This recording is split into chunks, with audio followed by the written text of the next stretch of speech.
So recently, a bunch of news outlets posted this list that a teacher made of words that she doesn't want to hear used in her classroom anymore. And I actually don't have a problem with teachers making lists like this. Their classroom is their classroom. They get to decide the rules. I was a teacher for a while, and I totally understand that hearing slang phrases like, I don't know, hearing bruh over and over for 8 hours a day is maddening. The issue I have with this story is actually the reaction to it. I saw this on both BuzzFeed and Puppety on Instagram, and the comments were full of people being like, yeah, kids these days and their slang. They don't know how to talk properly and they'll never be able to hold down a job. And it actually exemplifies how little people of my generation and older think of people younger than us, and how quickly we forget that kids, especially teenagers, are capable of figuring things out. There were people in the comments being like, I would never hire Gen Z, they don't know how to use language appropriately. Guys, if you, a person of my age or older, had a job when you were a teenager or in your 20s,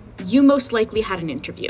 And I'm sure that even at that age, you were aware that saying that's hot or booyah in an interview was not appropriate. We knew we couldn't use bitch as a term of endearment for the interviewer. I'm sure teenagers from the 70s knew not to use groovy or stone fox while in a professional setting. Likewise, I think that kids today who are old enough to interview for a job know not to say that's cap during their interview. Every generation, for some reason, thinks that the generations that come after them are completely inept. We millennials are always annoyed that people see us as still kids when the oldest of us are in our 40s. We want to be treated like adults because we are adults. But we need to look at older Gen Z the same way. The oldest of them are in their late 20s. I promise that 99% of them are aware that calling your interview fam is not appropriate. So I don't think any of these adults can really be saying things, because in the comment sections of big accounts like Puppety and BuzzFeed, the comment sections are full of grown adults who complain about kids not knowing what's appropriate, super suck themselves. Anytime I leave a comment like, this isn't a big deal, kids learn and grow their vocabulary, the response I'll get almost every time is, well, you certainly learned and grew your double chin. So perhaps those commenters who are bragging about what adults they are aren't the best people to decide which group is the most mature.